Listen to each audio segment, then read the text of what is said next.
Sede, portanto, astutos como as serpentes e inofensivos como as pombas.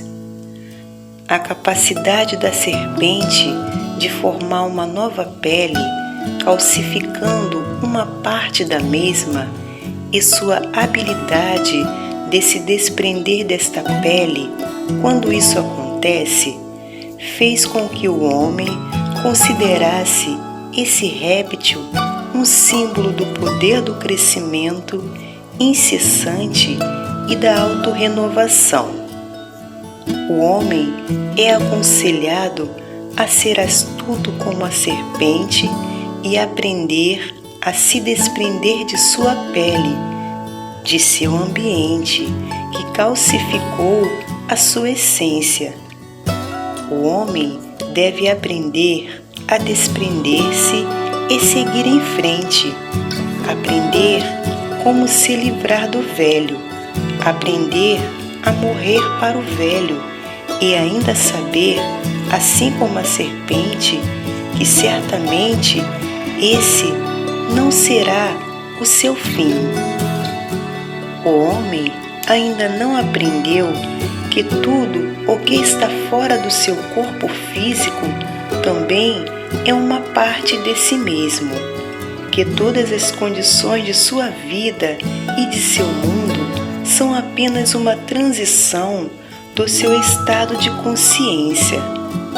Quando ele reconhecer esta verdade, ele cessará a inútil luta da autocontentação e, como a serpente, deixará o velho e irá crescer em um novo ambiente. O homem é imortal, portanto, ele deve morrer eternamente. A vida é uma ideia criativa, ela só pode ser encontrada na mudança das formas.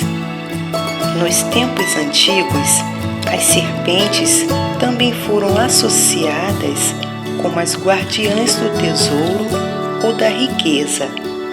A injunção para sermos astutos como as serpentes é o conselho para o homem para despertar o poder subutilizado do seu corpo, sua imaginação, que ele, assim como a serpente, pode crescer e se renovar, morrer sem falecer, pois somente através de tais mortes e ressurreições, descartando o antigo e colocando o novo, é que se dará a realização dos seus sonhos e se acharão os seus tesouros.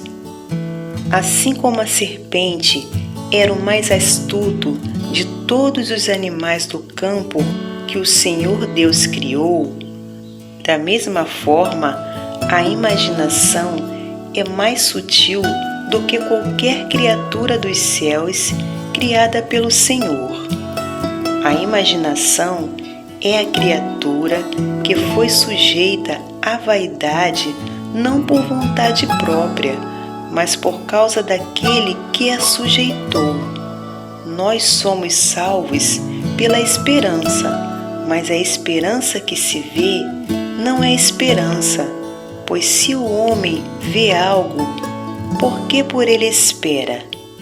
Mas se esperarmos por algo que não se vê, com paciência o aguardaremos.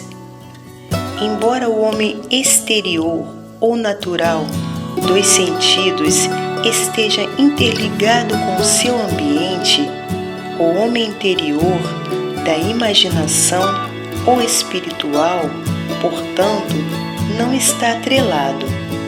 Se essa integração fosse completa, o aviso para ser sábio como as serpentes seria em vão.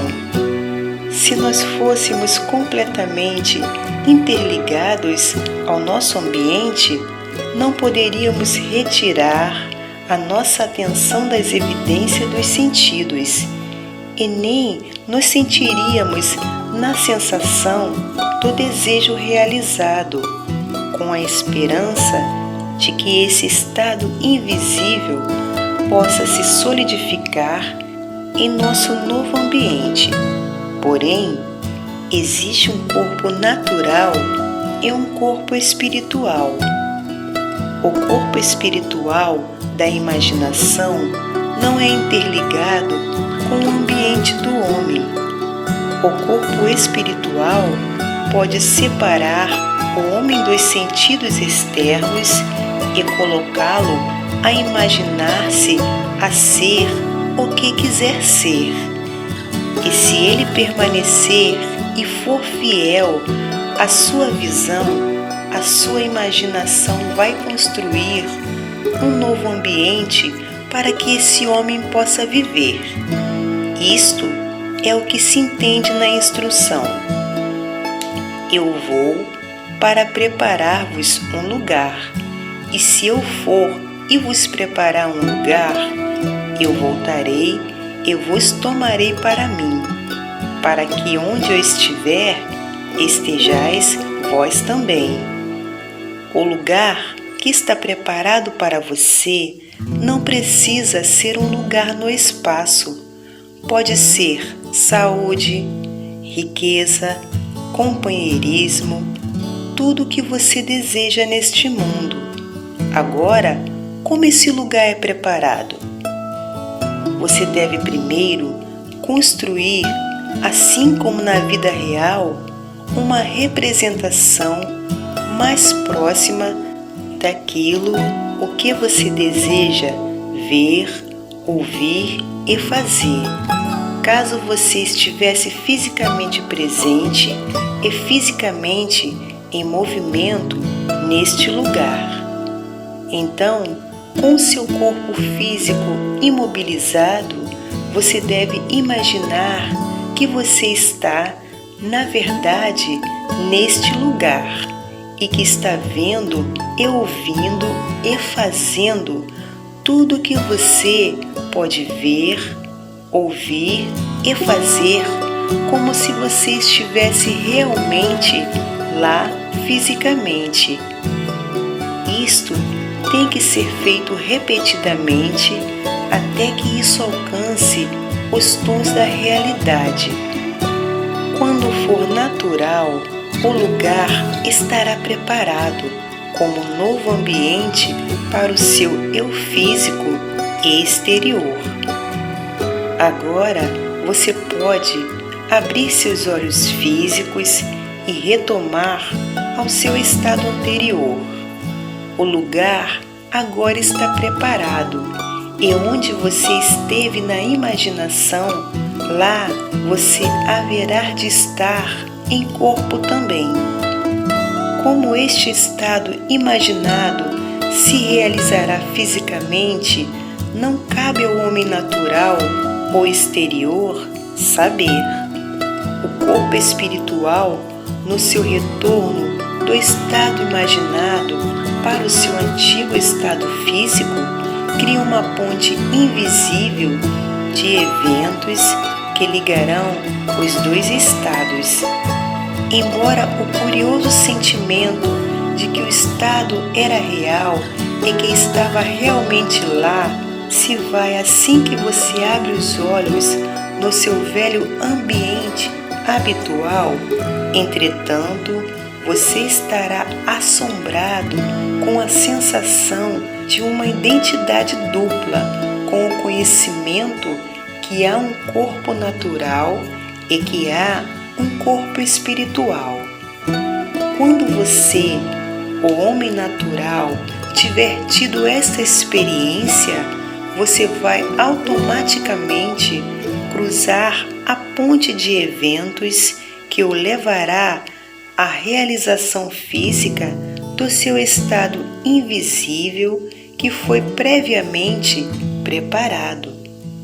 Este conceito que o homem é dual e que o homem interior da imaginação pode habitar em estados futuros e retomar para o momento presente, criando uma ponte de eventos vinculando os dois estados, bate violentamente de frente com a visão amplamente aceita sobre a personalidade humana e a natureza e a causa dos fenômenos naturais.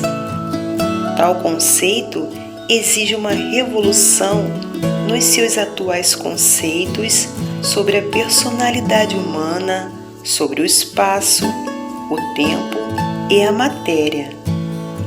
O conceito de que o homem, consciente ou inconscientemente, determina as condições de sua vida, imaginando-se nesses estados mentais, o leva à conclusão de que este mundo supostamente sólido é uma construção da mente, um conceito que a princípio o senso comum rejeita. No entanto, devemos lembrar que a maioria dos conceitos que inicialmente eram rejeitados pelo senso comum, posteriormente foram inquestionavelmente aceitos pelo homem. Estas intermináveis reviravoltas de julgamento que a experiência obriga o homem a aceitar, levou o professor Whitehead a escrever: os céus sabem que um aparente absurdo amanhã pode não ser embasado pela verdade. O poder criativo está adormecido no homem e precisa ser despertado.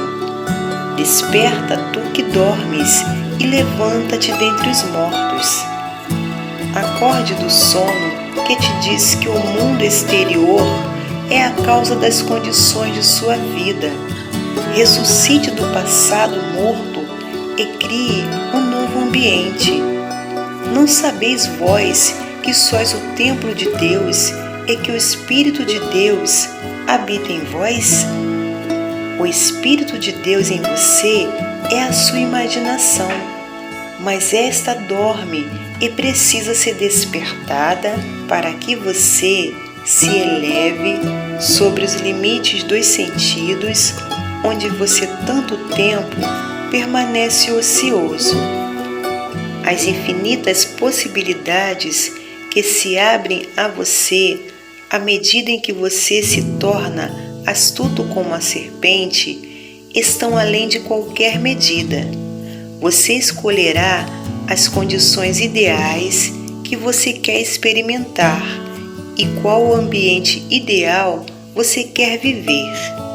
Experimentando esses estados na imaginação até que eles ganhem vividez sensorial, você irá externalizá-los tão certos quanto a serpente hoje pode exteriorizar a sua pele.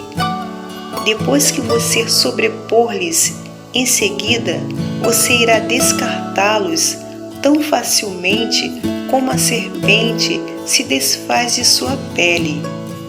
A vida mais abundante, o próprio propósito da criação, não poderá ser alcançada salvo através da morte e ressurreição. Deus desejou uma forma, então ele se tornou homem, e não basta para nós reconhecermos o seu Espírito operando através da criação. Nós precisamos enxergar as suas obras em suas formas e dizer que isso é bom, mesmo que tenhamos que transpor essas formas constantemente e para sempre.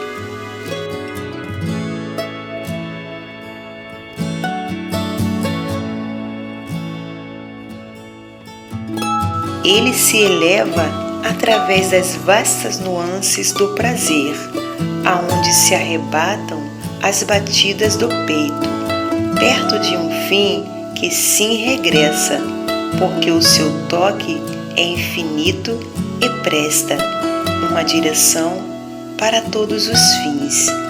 E eu, se me erguer sobre a terra, atrairei todos os homens até mim. Se eu me erguer sobre as evidências dos sentidos e me elevar ao estado de consciência que eu desejo realizar e permanecer neste estado até que ele me pareça natural, eu formarei este estado à minha volta e todos os homens irão vê-lo. Mas como persuadir o homem que isso é verdade, que a vida imaginativa é a única vivência, que assumir o sentimento do desejo realizado é o caminho para uma vida mais abundante e não uma compensação ou escape? Esse é o problema. Enxergar através das vastas nuances do prazer que habitam nos reinos da imaginação significa que para apreciar e desfrutar do mundo é preciso viver de uma forma imaginativa. Você deve sonhar e habitar os seus sonhos e então crescer para transpô-los continuamente e para sempre. O homem sem imaginação, que não vive a sua vida em um nível que ele possa enxergá-la de uma forma mais elevada, é semelhante à mulher de Ló, uma pilha de sal de autocontentamento. Por outro lado, aqueles que não aceitam a forma como algo não espiritual e que não aceitam a encarnação como uma experiência não separada de Deus, são pessoas ignorantes do grande mistério. Deus foi manifestado em carne. A sua vida expressa apenas uma única coisa apenas, o seu estado de consciência. Tudo depende dele. À medida em que você, através do intermédio da imaginação, assume um estado de consciência, esse estado começa a ganhar forma. Ela se solidifica ao seu redor e, como a pele da serpente, calcifica à sua volta. Mas você precisa se manter fiel a este estado. Você não deve mudar de estado para estado, mas sim o contrário.